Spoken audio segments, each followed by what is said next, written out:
So hello everyone. देखो बच्चों, जैसा कि कंटिन्यूअसली हम लगातार वीडियो बना रहे हैं जेई मेन प्रैक्टिस के लिए, जेई मेन प्लस नीट भी बोल सकते हैं, क्योंकि जेई मेन का जो क्वेश्चन लेवल होता है वो नीट के साथ मैच करता है। तो उसी कंटिन्यूएशन में जो अगला चैप्टर है, अगला टॉपिक है, वो है आपका ईएमआई। तो ईएमआई सेक्शन से मैं क्वेश्चन लाया हूँ जेई मेन का। पीवाईक्यू मतलब प्रीवियस ईयर प्रॉब्लम्स हैं, ये क्वेश्चंस हैं और उन्हें डिस्कस करने जा रहे हैं। डिस्कशन करते समय ध्यान रखिएगा बच्चों, आपके सामने क्वेश्चन है। आप पढ़ते समय कोशिश करिएगा कि पॉज कर लीजिएगा और कुछ खुद ट्राई करिएगा। जब नहीं समझ में आए तो मैं सॉल्व कर रहा हूँ, आप जरा जरूर देखिएगा इसे। ठीक है। क्वेश्चन बहुत मुश्किल नहीं आ रहे हैं बच्चों, जैसा कि मैं कुछ दिनों से पेपर सॉल्व कर रहा हूँ लगातार, मेरे को ऐसा दिखाई दे रहा है कि क्वेश्चन बहुत मुश्किल नहीं आ रहे हैं, बहुत इजी इजी प्रॉब्लम्स आते हैं एग्जाम में और हम लोग बड़े आसानी से उसे सॉल्व कर सकते हैं। ऐसा कोई मुश्किल टास्क नहीं है ये, है ना। तो चलिए क्वेश्चन को स्टार्ट करते हैं। देख सकते हैं आप लोग, क्वेश्चन आपके सामने है। लिखा है कि कंडक्टिंग लूप जिसका रेडियस दिया हुआ है, ये एक कंडक्टिंग लूप है जिसका रेडियस है, ये आर नहीं लिखा था, मैंने यहां पर लिख दिया है। रेडियस है 10 अपॉन, रेडियस का वैल्यू है 10 upon root pi. Placed perpendicular, perpendicular important line है, to uniform magnetic field. Magnetic field की वैल्यू दे रखी है बच्चों 0.5 tesla. Magnetic field decreases to zero in 0.5 second. 0.5 second में जीरो हो जाता है।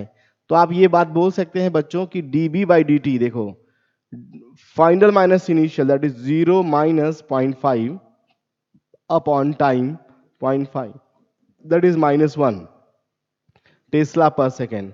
ये रेट है, मैग्नेटिक फील्ड के घटने का रेट है। फिर क्वेश्चन ने पूछा एट अ स्टीडी रेट, एकदम कांस्टेंट रेट से घट रहा है बच्चों, कांस्टेंट रेट से घट रहा है। The induce EMF in the circular loop at 0.25 second is, इस टाइम पर इंड्यूस ईएमएफ क्या होगा। तो फैराडे साहब ने समझाया है हम सबको कि इंड्यूस ईएमएफ का जो वैल्यू होता है, इंड्यूस ईएमएफ का जो वैल्यू होता है वो minus of d phi by d t, ऐसा होता है बच्चों इंड्यूस ईएमएफ। और फ्लक्स को आप लिखते हैं dB by d t, sorry b a cos theta, ये लिखते हैं बी ए कॉस थीटा। ध्यान रहे, अगर लूप और फील्ड परपेंडिकुलर है तो एरिया के साथ जो एंगल बनाएगा वो जीरो होगा, एरिया के साथ जो एंगल होगा वो जीरो होगा। तो इसका मतलब ये जो थीटा है बच्चा लोग, वो आएगा 0 डिग्री, क्योंकि ध्यान रहे लूप जो है, लूप वो है वो फील्ड के परपेंडिकुलर है, लूप जो है वो फील्ड के परपेंडिकुलर, मतलब एरिया के साथ अगर डायरेक्शन देखें तो जीरो एंगल आएगा। सो हम लोग वैल्यूज अगर डालें यहां पर, E equal to minus of b को बाहर कर ले, सॉरी ए को बाहर कर ले, एरिया कांस्टेंट है, तो यहां हो जाएगा dB by d T. dB by d T की वैल्यू ऑलरेडी हमने यहां पर निकाल रखा है, तो वैल्यू पुट करके सॉल्व करो बच्चों। सो वैल्यू पुट करके अगर हम इसे सॉल्व करते हैं तो देखिए क्या आता है। माइनस ऑफ ए का वैल्यू पाई आर स्क्वायर होता है बच्चों, पाई आर स्क्वायर मतलब 10 इंटू 10 रूट पाई हो जाएगा पाई, पाई आर स्क्वायर, 10 का पावर -4, ये हो गया area. dB by d T की वैल्यू ऑलरेडी लिख रखा है -1। सो फाइनली यहां से सॉल्व करें तो ये कट जाएगा, तो आया 10 इंटू 10 का पावर -3, प्लस में आ रहा है, कह सकते हैं 10 मिली वोल्ट। क्या बोल सकते हैं बच्चों इसे, 10 मिली वोल्ट। तो 10 milli volt, option second, option second में मिल गया। अब एकदम सिंपल सा फैराडे लॉ पे क्वेश्चन था, बस जरा सा डायरेक्शन का ख्याल रखना था और हमने आसानी से क्वेश्चन कर लिया। नेक्स्ट क्वेश्चन देखो बच्चों, नेक्स्ट क्वेश्चन।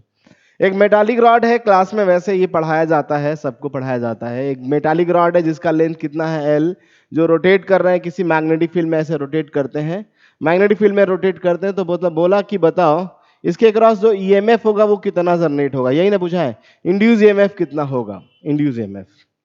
क्वेश्चन को सॉल्व करने के लिए देखिए वैसे इंटीग्रेशन करना पड़ता है। अगर बच्चों को फॉर्मूला याद है तो बहुत अच्छी बात है, नहीं याद है तो आपको इंटीग्रेशन करना पड़ेगा। तो देखिए क्या होता है बच्चों, यहां से लेके x डिस्टेंस पर एक छोटा सा थिकनेस dx लो, रोटेट ऐसे कर रहा है, तो इसकी इस डायरेक्शन की वेलोसिटी v इक्वल टू होगा ओमेगा x, ये वेलोसिटी है। तो आज शायद शायद आप सबको पता हो बच्चों कि जो ईएमएफ होता है, ईएमएफ मोशनल ईएमएफ, मोशन की वजह से वो होता है BLV, ऐसा कुछ होता है BLV, ये होता है ईएमएफ। लेकिन छोटे से सेक्शन में अगर आप ईएमएफ निकालेंगे तो लिखेंगे B और L की जगह लिखा dx into v, so B into d x, v की जगह ओमेगा एक्स, ये हो गया D। अगर आप इसे इंटीग्रेट करेंगे 0 से लेके L तक, तो B ओमेगा तो कांस्टेंट है, x dx इंटीग्रेशन, शायद आप सबको पता चल गया होगा कि B omega L square by 2, ये आएगा EMF का वैल्यू जो ऑप्शन थर्ड में है। ये आएगा EMF का वैल्यू जो ऑप्शन थर्ड में है, ऑप्शन थर्ड में है बच्चों, और ये है EMF का वैल्यू, ये है आपका EMF का वैल्यू। सो क्लियर हो रहा होगा बच्चों आप सबको, यहां तक कोई डाउट तो नहीं किसी को? क्लियर है? देख लीजिए क्वेश्चन अच्छे से, इसमें कोई डाउट नहीं होना चाहिए किसी बच्चे को।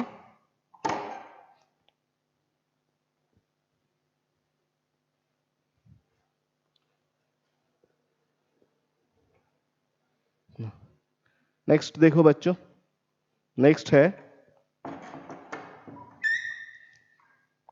अगला क्वेश्चन है बच्चे लोग, ये रहा। Wire of length 1 metre moving with velocity 8, right angles to the magnetic field, magnetic field से परपेंडिकुलर है रॉड, इंड्यूस एमएफ, वो बी, ये तो वही है बच्चों मोशनल ईएमएफ। ई का वैल्यू क्या होता है बोलो? बी एल वी, इसको बोलते हैं motion, b l v, b का वैल्यू है 2, एल का वैल्यू है 1, वी का वैल्यू है 8, आंसर आया 16 वोल्ट। बहुत इजी क्वेश्चन है, बहुत ही इजी क्वेश्चन है, बड़े आसानी से कर लिया हम लोगों ने। नेक्स्ट देखिए बच्चों, क्वेश्चन क्या है? A certain elastic conducting material stressed into a circular loop.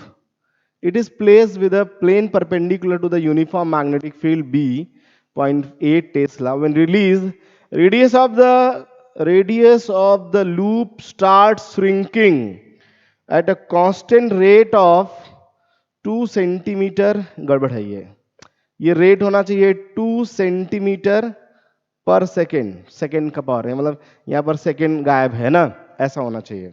इस रेट से घट रहा है, उसका मतलब आप ये बात बोल सकते हैं कि जो dr बाई डी टी है बच्चों वो -2 सेंटीमीटर पर सेकेंड है, ऐसा कुछ है। ये घट रहा है इसलिए start shrinking. The induce EMF in the loop at a certain instant, induce EMF in the loop at a certain instant when the radius of the loop is, radius जब 10 होगा उस समय बताओ इंड्यूस ईएमएफ क्या होगा? वैसे सब बच्चा लोग को पता है induced EMF equals to minus of d phi by d t, और minus of d phi by d t means minus of d by d t. Phi की जगह लिखे हमने बी ए परपेंडिकुलर है, मतलब एंगल 0 हो जाएगा, तो बी ए कॉस 0, और जो यहां से वेरिएबल है वो बाहर कर लो, मैग्नेटिक फील्ड तो कांस्टेंट है वो बाहर कर लिया हमने, और जो वेरिएबल है, सॉरी वेरिएबल है जो अंदर रखेंगे, minus of D A by d T.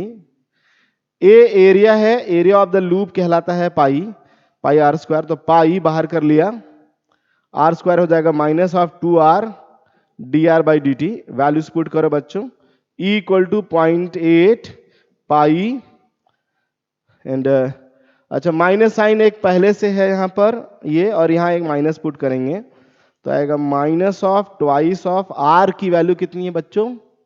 Are हो जाएगा 10, 10 मतलब 10 into 10 power minus 2, D r by d T -2 है तो -2 इंटू, ये देखिए यहां लिखा हमने -2 इंटू 10 पावर -2, ये रेट है। सब मल्टीप्लाई करके देखेंगे सॉल्व, तो ई की वैल्यू आ रहा है यहां से 2248 3.2 इंटू पाई इंटू 10 का पावर -3, इसको मल्टीप्लाई करें लगभग 10 आएगा, 10 मिली वोल्ट, लगभग 10 मिली वोल्ट, आंसर 10 आएगा, आंसर यहां क्या आएगा 10। सॉल्व करके देखा गया, कैलकुलेशन करिए, देखिए यू गेट दिस वन, बहुत आसान था ये भी, फैराडे लॉ पे सीधा E equals to minus d phi by d t लगा के क्वेश्चन को आसानी से सॉल्व किया जा सकता है।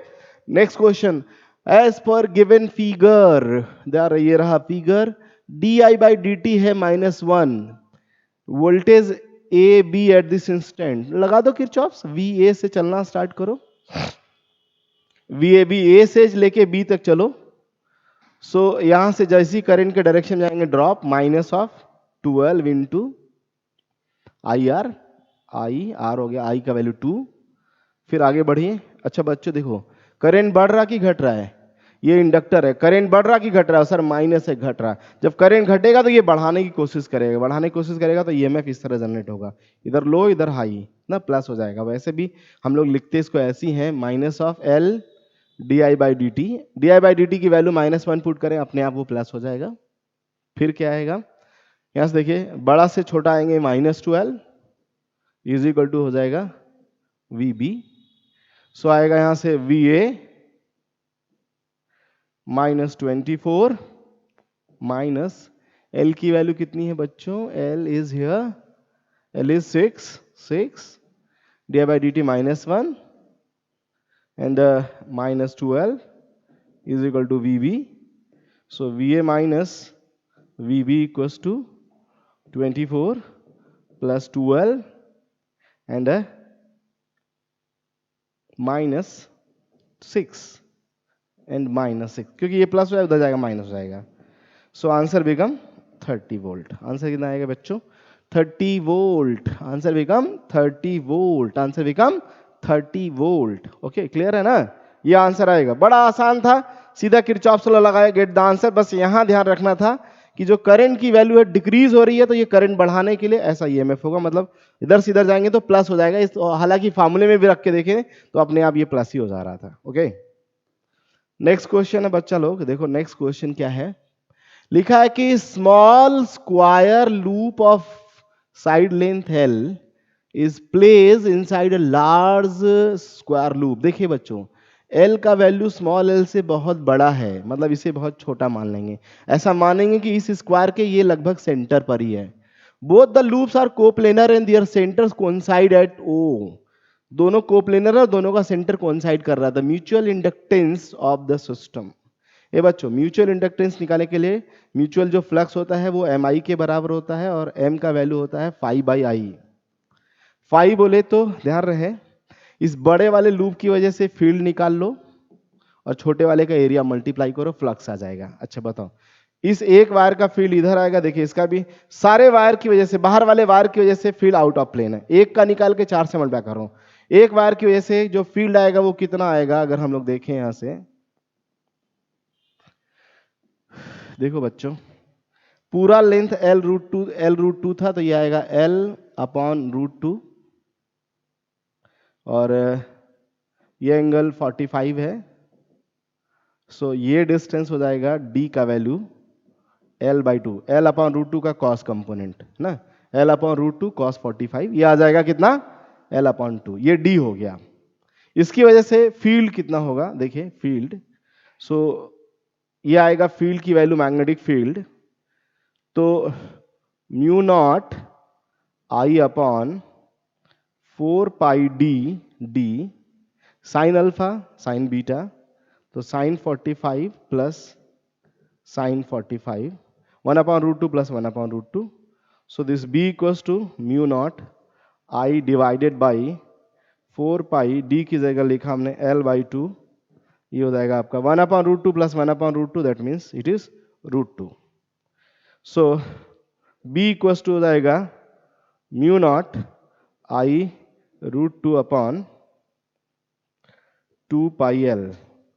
लेकिन जहां टोटल फील्ड निकालेंगे तो इसका 4 गुना होगा। सो बताओ बच्चों, M is equal to total flux, total flux आएगा B mu not I√2/2πL into 4 गुना B इंटू A छोटे वाले का हो जाएगा L²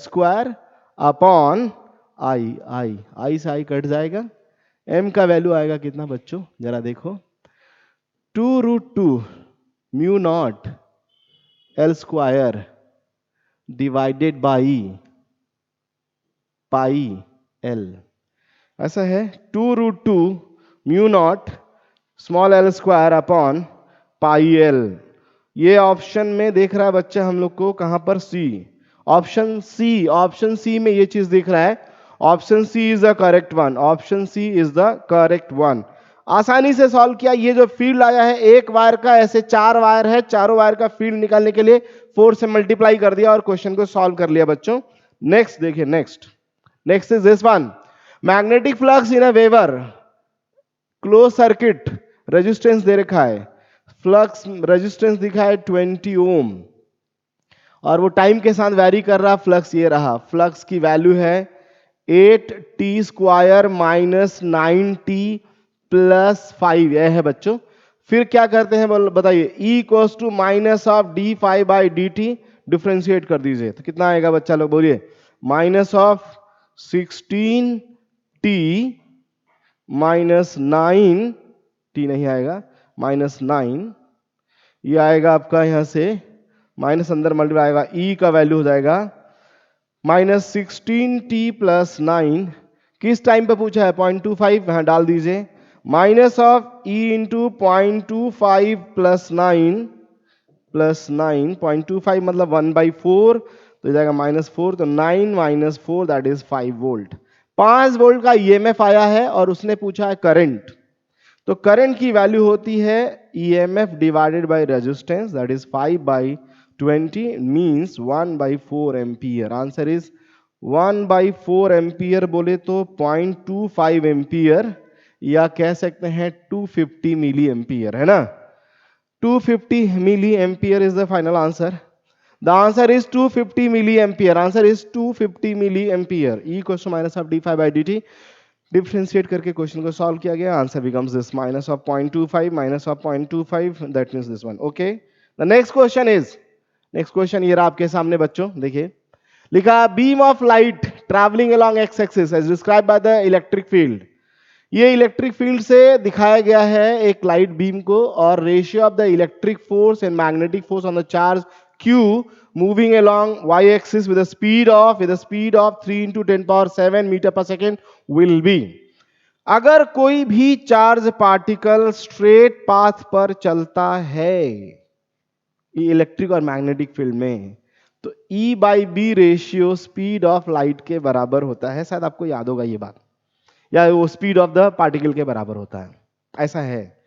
लेकिन क्वेश्चन ने ई बी का रेशियो नहीं पूछा बच्चों, फोर्स का रेशियो पूछा है। ऑब्वियस सी बात है, स्ट्रेट पाथ पे जब तभी जाएगा जब दोनों का फोर्स क्या होगा, इक्वल होगा। आप ऐसे भी बोल सकते थे बच्चों कि E into q upon q v b, अगर E by v q q cut जाएगा, 1/v E by b, 1/v E by b is also v, answer आएगा 1:1। कंफ्यूजिंग क्वेश्चन है, कुछ बच्चे कंफ्यूज होके 1:10 लिख सकते हैं, लेकिन ध्यान रहे कंफ्यूज मत होइएगा बच्चों, क्योंकि इसने फील्ड का रेशियो नहीं बल्कि फील्ड का रेशियो नहीं बल्कि क्या पूछा है, बोलिए, फील्ड का रेशियो नहीं बल्कि क्या पूछा है, फोर्स का रेशियो पूछा, फोर्स, इलेक्ट्रिक फोर्स और magnetic force. Okay, the next question is, एक ट्रांसफार्मर है operating, transformer operating at primary voltage 8 kilovolt and secondary this one and serves a load of, एक लोड सर्व करता है और load की value है 80 kilo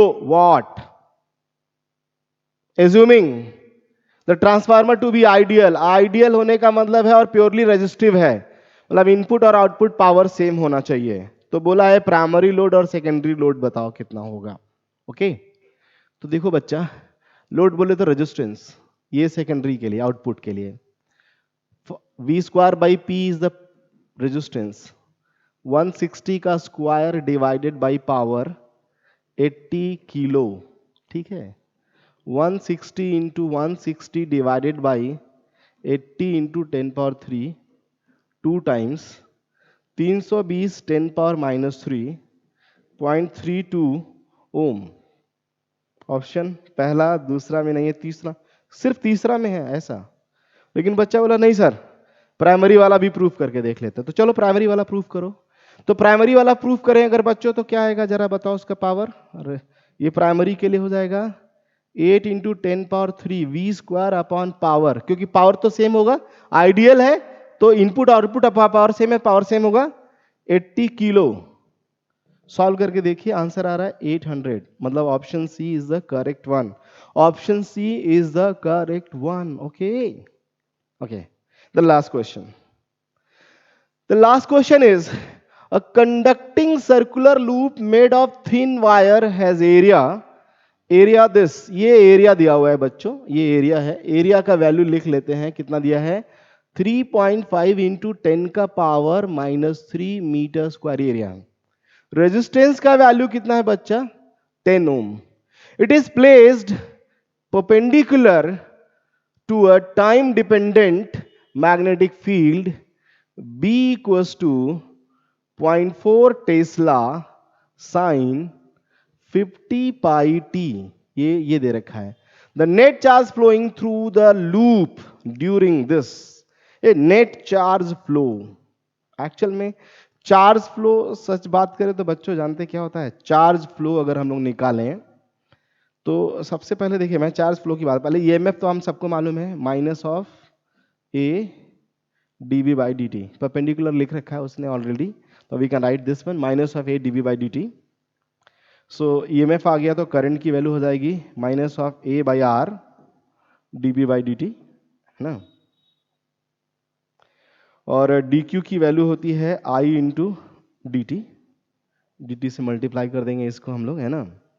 सो time के टर्म्स में इसे इंटीग्रेट करना, पहले ये वाली वैल्यू लिख लेते हैं, माइनस ऑफ एरिया 3.5 इंटू 10 का power minus 3 upon resistance, resistance is 10, it is 10 dv by dt, differentiate that, क्या आएगा बच्चों डिफरेंशिएट करना, 0.4 साइन का हो जाएगा cos 50 पाई t इंटू 50 पाई, ये डिफरेंशिएशन हो गया इसका, डिवाइडेड बाई r हो गया, ये आ गया।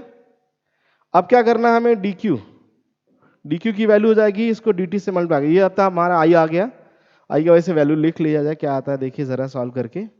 सो ये इससे कट जाएगा बच्चों 10 से, 5 से मल्टीप्लाई जाएगा, 5 2 हो जाएगा, तो 2 ये हो जाएगा 7 माइनस 7 पाई 10 का पावर माइनस 3, ये होगा cos 50 pi t dt, integrate, integration limit कहां से कहां है बच्चों, 0 से 10 मिली सेकेंड, है ना, 0 से 10 मिली सेकेंड पे इंटीग्रेट करिए इसको, आंसर आएगा माइनस ऑफ 7 पाई 10 का पावर माइनस 3, इसका इंटीग्रेशन कॉस का क्या होता है बच्चों, साइन 50 पाई टी अपॉन 50 पाई 0 से 10 इंटू 10 पावर माइनस 3, पाई से पाई कट जाएगा।